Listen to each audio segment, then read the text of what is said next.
Hello everyone, ఇలాంటి videos మీకు ముందుగా కావాలి అనుకుంటే మా ఛానల్ని సబ్స్క్రైబ్ చేసుకొని పక్కనే ఉన్న బెల్ ఐకాన్ని క్లిక్ చేయండి.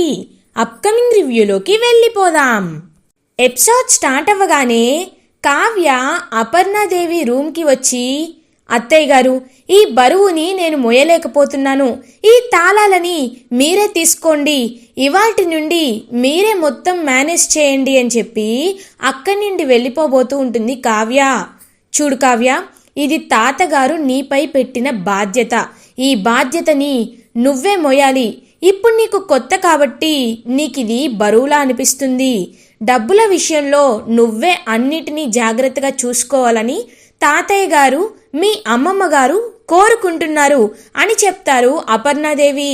కావ్య అపర్ణాదేవితో, చూడండి అత్తయ్య గారు, ఒక్కొక్కరు ఒక్కొక్కలా మాట్లాడుతున్నారు. వేలల్లో కాదు, అందరూ లక్షల్లో డబ్బులు తీసుకువెళ్తున్నారు. చీరలంటున్నారు, నగలంటున్నారు, విలాసాలంటున్నారు. కారణం అడుగుతుంటే నీకెందుకు చెప్పాలి? నువ్వు అడిగేంత స్థాయా? నీ పుట్టింటి నుండేమైనా తీసుకొచ్చేవా డబ్బు అని నన్నే చులకన చేసి మాట్లాడుతున్నారు. కాబట్టి నేను వాళ్ళకి సమాధానం చెప్పలేకపోతున్నాను. వాళ్ళు అడిగినంత డబ్బులు ఇస్తుంటే ఖజానా మొత్తం ఖాళీ అయిపోతుంటే చూస్తూ ఉండలేకపోతున్నాను అని బాధపడుతూ ఉంటుంది కావ్య. అపర్ణాదేవి కావ్యతో, కావ్య, నువ్వు చెప్తున్నది నాకు అర్థమైంది. నేను రేపు ఒక నిర్ణయాన్ని అందరికీ చెప్తాను, అందరికీ ఒక హుకుంని జారీ చేస్తాను. ఒకవేళ ఆ పరిధి దాటి ఎవరైనా నీతో ఇంకెక్కువ తక్కువ మాట్లాడితే వాళ్ళ చెంప పగలేలా నేను సమాధానం చెప్తాను. నువ్వేమీ ఈ విషయాల్లో బాధపడద్దు. ఈ బాధ్యత నీది. తాతయ్య గారు అప్పచెప్పిన బాధ్యతని సరిగ్గా నిర్వర్తించు. ఇలాంటి ఒడిదుడుకులు ఈ విషయంలోనే కాదు, జీవితంలో కూడా ఎన్నో వస్తూ ఉంటాయి. వాటిని ధైర్యంగా దాటుకోవడం తెలిసిన నీకు ఇంత చిన్న విషయంలో ఎందుకు ఇలా భయపడుతున్నావో నాకు అర్థం కావట్లేదు. నీ సమస్యని రేపు నేను పరిష్కరిస్తాను, సరేనా? మళ్ళీ ఈ విషయాలు వాడితో చెప్పొద్దు. అసలే చాలా కోపంగా ఉన్నాడు అని అంటున్నావు.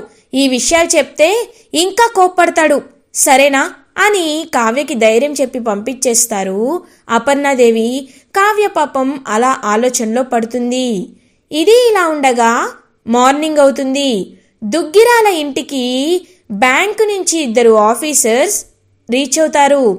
హలో సార్ అని సుభాష్ దగ్గరికి వచ్చి మాట్లాడుతూ ఉంటారు ఆ బ్యాంక్ ఆఫీసర్స్. హే, ఎవరు మీరు? ఏమి చెప్పకుండా లోపలికి వచ్చేసారేంటి? ఎవరు కావాలి మీకు అని అడుగుతారు సుభాష్. ఇంకా అందరూ హాల్లోకి వస్తారు. ఇందిరాదేవి, రాజ్, కావ్య, స్వప్న, ధాన్యలక్ష్మి అందరూ ఇంకా హాల్లోకి వస్తారు. సార్, మేము బ్యాంకు నుంచి వస్తున్నాం. మీ నాన్నగారు దుగ్గిరాల సీతారామయ్య గారు మీ ఆయన ఫ్రెండ్ బిజినెస్లో ష్యూరిటీగా 100 కోట్లకి ష్యూరిటీగా సైన్ చేశారు. ఇప్పుడు వాడు ఎండి చిట్ ఫండ్స్ అనే కంపెనీని పెట్టి అతను దివాలా తీశాడు. ఆ కంపెనీ రోడ్డున పడింది. క్లయింట్స్ అందరూ రోడ్డున పడ్డారు. మా బ్యాంకుకి కడతానన్న 100 crores అతను కట్టలేక డిఫాల్ట్ అయ్యాడు. కాబట్టి ష్యూరిటీని మేము వచ్చి అడగాలి. కాబట్టి మీ నాన్నగారే ఆ 100 కోట్లని పే చేయాలి. ఆయన కోమాలో ఉన్నారు కాబట్టి ఆయన వారసుడిగా మేము మిస్టర్ రాజ్ని అడిగాం. కానీ ఆయన ఫస్ట్ ఒప్పుకోలేదు. తర్వాత అగ్రిమెంట్పై సైన్ చేయమన్నావు. ఈ విషయాలు ఫ్యామిలీ మెంబర్స్ అందరికీ ఇంటిమేట్ చేసేయడం కరెక్ట్ అని మేము ఇంటిమేట్ చేయడానికి వచ్చాం. మీకు ఇంకా 7 days మాత్రమే టైం ఉంది. ఈ వారం రోజుల్లో 100 కోట్లు పే చెయ్యకపోతే ఆస్తిని జప్తు చేస్తాం. అప్పుడు మీకు ఎలాంటి అధికారం ఉండదు అని చెప్పి అక్కడ నుండి బ్యాంకర్ వెళ్ళిపోతారు. ఒక్కసారిగా ఫ్యామిలీ మెంబర్స్ అందరూ 100 crores లయబిలిటీ సడన్గా రేజ్ అయ్యేసరికి షాక్లో ఉండిపోతారు. ఇంకా రాజ్ అయితే అలా పాపం కిందకి నడుచుకుంటూ వస్తూ ఉంటాడు. రాజ్, ఏంటి రాజ్, వాళ్ళు చెప్పేది నిజమేనా? నిన్న వాళ్ళు ఆఫీస్కి వచ్చారా అని అడుగుతారు సుభాష్. అవును డాడ్, వాళ్ళు ఆఫీస్కి వచ్చారు. నేను అగ్రిమెంట్పై సైన్ కూడా చేశాను అని అంటారు రాజ్. మరి ఈ విషయం మాతో ఎందుకు చెప్పలేదు రాజ్ అని అడుగుతారు సుభాష్. చెప్పుంటే ఏం జరిగేదో మాకు తెలుసు కదా అని అంటుంది రుద్రాణి. రుద్రాణి వైపు చూస్తూ ఉంటారు అందరూ. అయినా మొన్నంటే 5 లక్షలే కాబట్టి వదిలేశాం. ఇవాళ ఒకటి కాదు, రెండు కాదు, 100 కోట్ల. ఉన్న ఆస్తే 100 కోట్లు ఉంటుంది. మొత్తం వాళ్ళకే ఇచ్చేస్తే ఇంకా నిన్నన్నట్టే, రుద్రాని అన్నట్టే చేతిలో చిప్ప పట్టుకొని అందరూ తిరగాలి అని అంటుంది ధాన్యలక్ష్మి. ఏయ్ ధాన్యలక్ష్మి అని అంటారు ప్రకాష్. ఏవండి, మీరు సైలెంట్గా ఉండండి. మీకు ఎలాగో మాట్లాడడం చేత కాదు, నన్నైనా మాట్లాడనివ్వండి. చూడు రాజ్, నువ్వు ఎవరినడిగి సంతకం పెట్టావు? కుటుంబం అంటే గోడలు కాదు, మనుషులు, ఉమ్మడి కుటుంబం, అది ఇది అని ఇన్నాళ్ళు మాకు చెప్తూ వచ్చారు కదా. మరి ఇంత పెద్ద నిర్ణయం తీసుకునేటప్పుడు మాకు ఒక్క విషయం కూడా చెప్పకుండా నువ్వే సొంతంగా నిర్ణయం తీసుకొని ఎలా అగ్రిమెంట్పై సైన్ చేస్తావు రాజ్ అని అడుగుతుంది ధాన్యలక్ష్మి. చూడు పిన్ని, నేను అక్కడ తాతయ్య గారి గౌరవం గురించి ఆలోచించాను. అప్పుడు నాకు ఎవ్వరూ గుర్తు రాలేదు అని అంటాడు రాజ్. గుర్తురారు. ఎందుకంటే సీతారామయ్య, ది గ్రేట్ సీతారామయ్య ఇప్పుడు కోమాలో ఉన్నారు. ఆయనకి సంబంధించిన ఆస్తంతా దాన ధర్మాల పేరుతో మొత్తం కరిగించేశారు. ఇప్పుడు ఉన్న కొంత ఆస్తిని కూడా బ్యాంకు వాళ్ళు లాక్కెళ్ళిపోతే మీరు ఎలా ఉండగలరో, నేను మాత్రం అస్సలు ఉండలేను. మా ఆస్తి మాకు కావాలి అని అంటుంది రుద్రాని. అవును, మా ఆస్తి ఖచ్చితంగా మాకు కావాలి అని అంటారు ధాన్యలక్ష్మి. ఇందిరాదేవి, ఏంటి ఎక్కువ తక్కువగా మాట్లాడుతున్నారు? బావ చెప్పింది మర్చిపోయారా? ఇది ఉమ్మడి ఆస్తి. ఈ ఆస్తి విషయంలో ఏ నిర్ణయమైనా తీసుకోవాల్సింది కావ్యే అని అంటారు ఇందిరాదేవి. కావ్యతో గీవ్యతో ఎవరితో మాకు పని లేదు. మాకు మా ఆస్తి కావాలి. కోర్టుకి వెళ్ళి తీర్చుకుంటాం. ఏంటి ధాన్యలక్ష్మి, ఏమంటావు అని అంటుంది రుద్రాని. ఆస్తి అంతా కరిగిపోతుంది, బ్యాంకు వాళ్ళు తీసుకువెళ్ళిపోతారంటే నేను మాత్రం ఎందుకు ఊరుకుంటాను? ఖచ్చితంగా కోర్టుకు వెళ్తాను. కుదిరితే మావయ్య గారి మీద కేసేస్తాను. వేసి అసలు ఆస్తంతా ఆ అనామకురైన కావ్యకి ఎలా రాశారో అడుగుతాను. కావ్య పేరు మీద నుండి ఆస్తి రాపించుకొని నా వాటా నేను తీసుకుంటాను, ఖచ్చితంగా తీసుకుంటాను అని గట్టిగా చెప్తుంది ధాన్యలక్ష్మి. ఒక్కసారిగా పాపం షాక్ అయిపోతుందనమాట. అలా ఇంకా ఇందిరాదేవి, కేసేస్తారా? మా బావపై కేసు వేస్తారా అని పాపం ఇంకా అలా కళ్ళు తిరిగి పడిపోబోతూ, తనకైతే హార్ట్కి పాపం పెయిన్ వస్తుందనమాట. అలా వెంటనే ఇందిరాదేవికి నానమ్మ అని చెప్పి పాపం రాజు, కావ్య, అప్పన్నదేవి అందరూ వెళ్ళి పడిపోబోతున్న ఇందిరాదేవిని పట్టుకుంటారు. ఇంకా పాపం ఇందిరాదేవి, అనుకున్నాను, ఏదైతే రాకూడదని అనుకున్నానో అదే జరుగుతుంది. ఏదైతే నా బావ కాకూడదనుకున్నాడో అదే జరుగుతుంది. ఈ ఇంటి పరువుని రోడ్డున పెట్టి నీకోసం, అందరి కోసం తన వయసు మొత్తాన్ని త్యాగం చేసి కష్టపడి ఆస్తిని సంపాదించి తెలివితేటల్ని పిల్లలకిచ్చి ఆ పిల్లలు కూడా తెలివిగా ఎదిగి అందరూ కష్టపడితేనే ఈ ఆస్తి వచ్చింది. ఆ విషయాన్ని మరిచి ఆస్తి అనే మాయలో పడిపోయి దేవుడి లాంటి మీ మావయ్య గారిని కోర్టుకి లాగుతావా అని పాపం చాలా టెన్స్డ్గా బాగా టెంపరేచర్ కూడా పెరిగిపోతూ ఉంటుందన్నమాట ఇందిరాదేవికి. అమ్మమ్మ గారు, మీరు ఎక్కువగా టెన్షన్ తీసుకోకండి, నేనున్నాను కదా, నేను చూసుకుంటాను అని పాపం రూమ్లోకి తీసుకువెళ్ళిపోతుందనమాట. అలా ఇంకా కావ్య ఇంకా తిరిగి చాలా కోపంగా వస్తుంది కావ్య. ఇంకా ధాన్యలక్ష్మి కావ్య వైపు చూస్తూ, ఏంటి బ్యాంకు వాళ్ళు 100 కోట్లు తీసుకువెళ్ళిపోయే మధ్య గ్యాప్లో నీ డబ్బులు నువ్వు కొట్టేసి మా చేతిలో చిప్ప పెట్టాలనుకుంటున్నావా? ఏం జరిగినా నేను కోర్టుకు వెళ్ళి తీరాల్సిందే అని అంటుంది ధాన్యలక్ష్మి అని గట్టిగా అరుస్తుంది కావ్య. ఒక్కసారిగా కావ్య పేరు పెట్టి పిలవడంతో అందరూ షాక్లో ఉండిపోతారు. ఇంకా ధాన్యలక్ష్మి, నీకెంత పొగరు, నన్ను పేరుతో పిలుస్తావా అని అంటుంది. పేరుతో కాదు, మీ వయసుకి తగ్గట్టు మీరు నడుచుకోకపోతే తర్వాత పర్యావరణాలు ఇంకా ఉంటాయి, కాన్సిక్వెన్సెస్ ఇంకా గట్టిగా ఉంటాయి. ఏంటి మీరు సంపాదించిన ఆస్తిలా, మీరు తీసుకువచ్చి డెవలప్ చేసిన ఆస్తిలా మాట్లాడుతున్నారు మీరు రుద్రాణి గారు? అమ్మమ్మ గారు చెప్పినట్టు తాతయ్య గారు ఈ కంపెనీని స్థాపించకుండా, వ్యాపారం చెయ్యకుండా, ఒడిదొడుకులు తినకుండా, ఇచ్చిన మాటలు నిలబెట్టుకోకుండా ఇంత దూరం వచ్చారనుకుంటున్నారా? ఒక వ్యాపారం మొదలుపెట్టిన తర్వాత లాభ నష్టాలు వస్తూ ఉంటాయి. అన్ని విషయాల్లో కృంగిపోకుండా సరైన నిర్ణయాలు తీసుకొని విలువలతో కూడిన వ్యాపారాన్ని చేశారు తాతయ్య గారు. అదే వ్యాపారాన్ని సుభాష్ మావయ్య గారికి, ప్రకాష్ మావయ్య గారికి అప్పచెప్పారు. వారు సమర్థతని మించి ఆ వ్యాపారాన్ని బాగు చేశారు, డెవలప్ చేశారు. తర్వాత మా ఆయనే ఈ దుగ్గిరాల కుటుంబం మోస్తున్న బరువంతా మా ఆయన భుజాలపై పడింది. స్వరాజ్ గ్రూప్ ఆఫ్ ఇండస్ట్రీస్కి ఎండి అయిన తర్వాత నుండి ఆయన ఇంకా వేగంగా ఈ కంపెనీని డెవలప్ చేశారు. అంత ఆస్తిని కూడా పెట్టారు. నిజం చెప్పాలి అంటే ఈ ఆస్తి అంతటికీ హక్కు తాతయ్య గారికి, మావయ్య గారికి, నా భర్తకి మాత్రమే ఉంది. చీరలు, నగలు వేసుకుంటూ, ఖరీదైన నగలని కొనుక్కుంటూ, ఆస్తిని దుబారాగా ఖర్చు పెట్టే మీరు విలాసాలకి, విందులకి, జల్సాలకి ఖర్చు పెడుతూ కొడుకుని గాలికి వదిలేసిన ఈ రుద్రాణి గారికి, ఇద్దరికి వాళ్ళ విలువ ఎప్పటికీ తెలీదు. ఇప్పుడు నేను చెప్తున్నాను.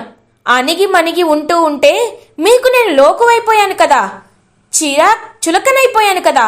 కానీ ఇప్పుడు నేను చెప్తున్నాను, మీరు కోర్టుకు వెళ్ళాలన్నా లాయర్ని మాట్లాడుకోవాలి. దానికి డబ్బులు కావాలంటే మీరు నా కాళ్ళ దగ్గరికే రావాలి. కాబట్టి ఒక్క రూపాయి కూడా ఇంకా నేను ఎవ్వరికి ఇవ్వాలనుకోవటం లేదు. ఎవ్వరికీ ఇవ్వను. సరైన కారణం చెప్తే తప్ప ఇవ్వను.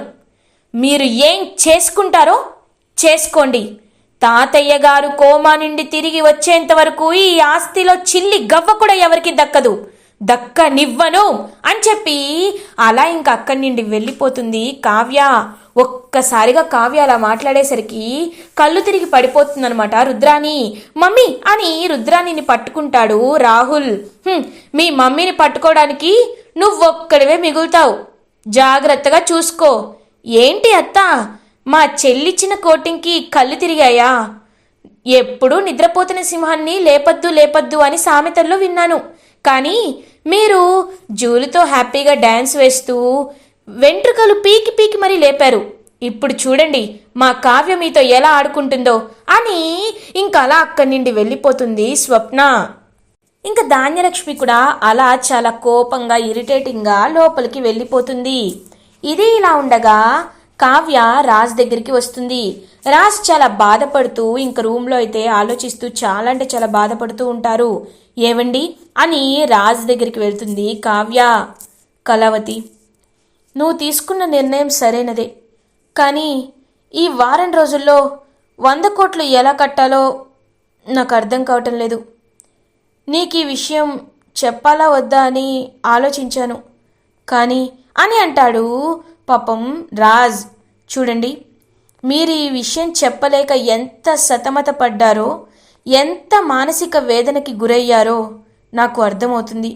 అటు తాతయ్య గారిచ్చిన మాటల్ని నిలబెట్టుకోవాలని, ఇటు ఆస్తిని కాపాడుకోవాలని మీరు పడిన తాపత్రయాన్ని నేను అర్థం చేసుకున్నాను. కాబట్టి ఇప్పుడు నేను మీకు చెప్తున్నాను, ఆ వ్యక్తిని పట్టుకునే బాధ్యత మనది.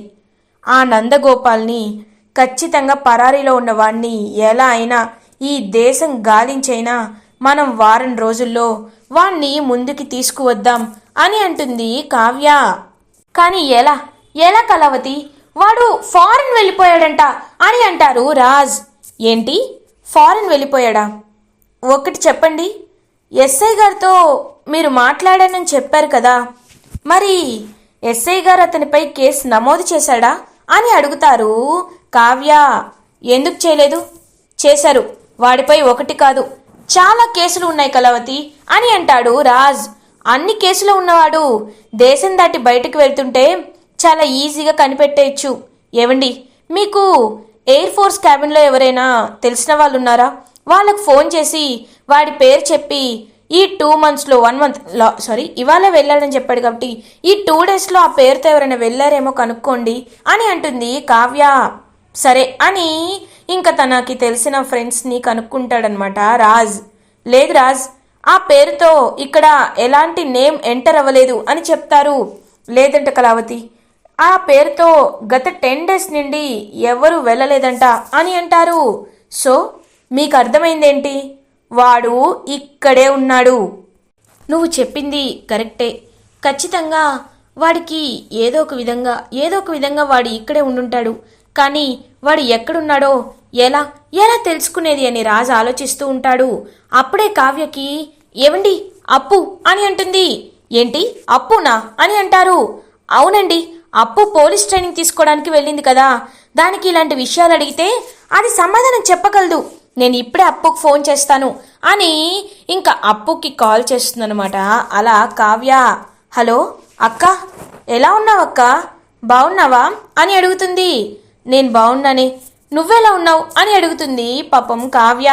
నేనేంటక్క మస్తుగా ఉన్నా అక్క, పాపం కవి ఒక్కడే ఇంట్లో ఇబ్బంది పడుతున్నాడేమో, అప్పుడప్పుడు కొంచెం కవిని చూస్తూ ఉండు అని అంటుంది. అంటే పాపం తాతయ్య గారు కోమాలోకి వెళ్ళినట్టు కవి గారు దీనికి చెప్పలేదన్నమాట. నేను చెప్పకూడదు అని పాపం మనసులో అనుకుంటుంది కావ్య. ఏమైందక్క అని అడుగుతుంది అప్పు. ఏం లేదప్పు, నువ్వు నాకు ఒక హెల్ప్ చేయాలి అని అంటుంది కావ్య. హెల్పా? ఏంటక్క అని అడుగుతుంది. అది కాదప్పు, ఇప్పుడు ఒకడున్నాడు, వాడు మోసం చేసి పరారీలో ఉన్నాడు.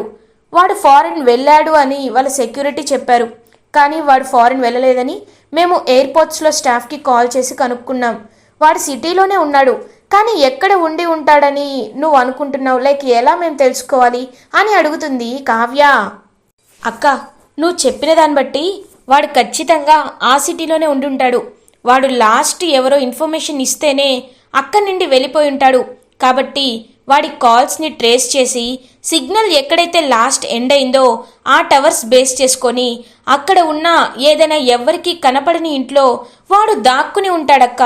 ఎందుకంటే వాడు ఉన్నవాడని చెప్తున్నావు కాబట్టి వాడి ఫామ్ హౌస్లో ఉండే అవకాశం కూడా లేదు అని చెప్తుంది అప్పు. థ్యాంక్స్ అప్పు, థ్యాంక్ యూ సో మచ్, నువ్వు జాగ్రత్తగా ఉండు అని చెప్పి కాల్ కట్ చేస్తుంది కావ్య. ఏం చెప్పింది అప్పు అని అడుగుతారు. ఏమండి, వాడు కాల్ మాట్లాడిన తర్వాత కట్ అయిన సిగ్నల్స్ ద్వారా మనం ట్రేస్ చేయొచ్చంట, రండి వెళ్దామని చెప్పి ఇంకలా పోలీస్ని కలుస్తారు, ఎస్ఐని, కావ్య అండ్ రాజ్.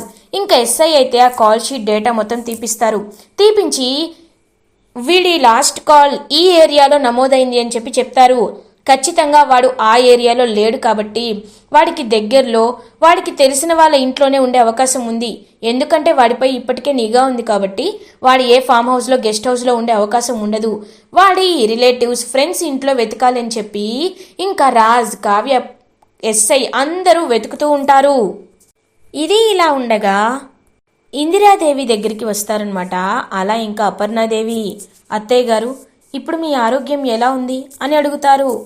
ఏం చెప్పమంటావు, ఆస్తులు ఆస్తులు అంటూ అయిన వాళ్ళని దూరం చేసుకుంటున్న వీళ్ళని చూస్తుంటే ఏమనాలో నాకు అర్థం కావట్లేదు అపర్ణ అని అంటారు. అత్తయ్య, వాళ్ళు ఖచ్చితంగా మీరంటే ఏంటో మావయ్య గారంటే ఏంటో నేర్చుకుంటారు. కానీ ఆ ధాన్యలక్ష్మి రుద్రాని మాయలో పడిపోయి రుద్రాని ఏం చెప్పినా అదే కరెక్ట్ అనుకుంటుంది. రుద్రాని ఆస్తి గురించి అడుగుతుంటే తను ఆస్తిని దక్కించుకుంటేనే అన్నీ వస్తాయని అనుకుంటుంది. ఆస్తి కంటే మనుషులే ముఖ్యమని ధాన్యలక్ష్మి తెలుసుకునే రోజు ముందే ఉంది.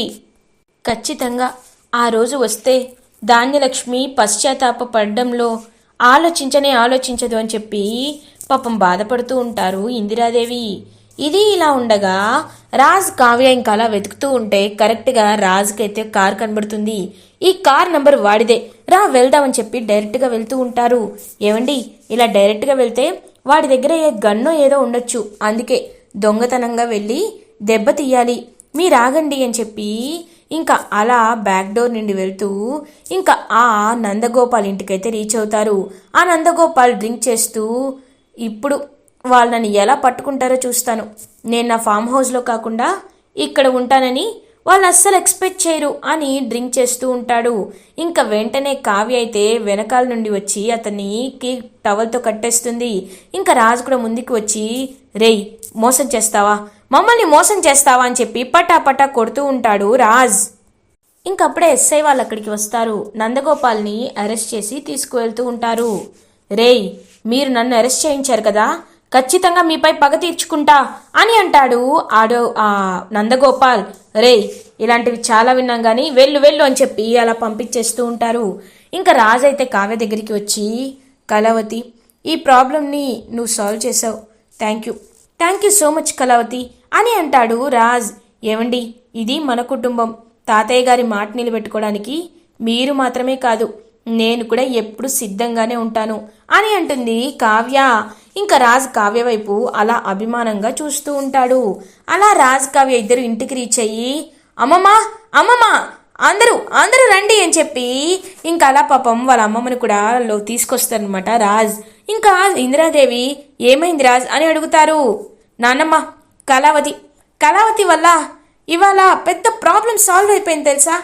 ఆ నందగోపాల్ ఎవడైతే ఫ్రాడ్ చేశాడో వాణ్ణి కావ్య సహాయం ద్వారా మనం పట్టుకున్నామని చెప్పి వాణ్ణి ఖచ్చితంగా జైల్లో తీసుకువెళ్లారని ఇంకా వాడిని అరెస్ట్ చేశారు పోలీస్ అని చెప్తాడనమాట రాజ్. ఇంకా చాలా హ్యాపీగా ఫీల్ అవుతుందనమాట కావ్య. ఇందిరాదేవి, అపర్ణాదేవి వీళ్ళందరూ చాలా హ్యాపీగా ఫీల్ అవుతారు. రుద్రాని, అమ్మయ్యా ఇప్పుడైనా ఆస్తి కాపాడుకున్నాను అని రుద్రాని మనసులో అనుకుంటుంది. ఇంకా ఎలాంటి టెన్షన్ లేదమ్మమ్మ, మనం ఆ 100 కోట్లు కట్టాల్సిన అవసరం లేదు అని అంటుంది కావ్య. నాకు తెలుసు కావ్య, ఈ ఇంటి కోసం నువ్వు ఎంతైనా కష్టపడతావని. ఆ విషయం వీడే అర్థం చేసుకోవట్లేదు. నువ్వంటే, ఈ ఇంట్లో వాళ్ళంటే నీకు ఎంత ప్రేమో ఎంత అభిమానమో నాకు తెలుసని పాపం కావ్యని పొగుడుతూ ఉంటారనమాట. అలా ఇందిరాదేవి కావ్య వైపు ప్రేమగా చూస్తూ ఉంటాడు రాజ్. ఇలా ఎపిసోడ్ ఎండ్ అవుతుంది. ఫర్దర్ ఎపిసోడ్ రివ్యూస్ ముందుగా మీకు కావాలి అనుకుంటే మా ఛానల్ని సబ్స్క్రైబ్ చేసుకోండి. Thanks for watching.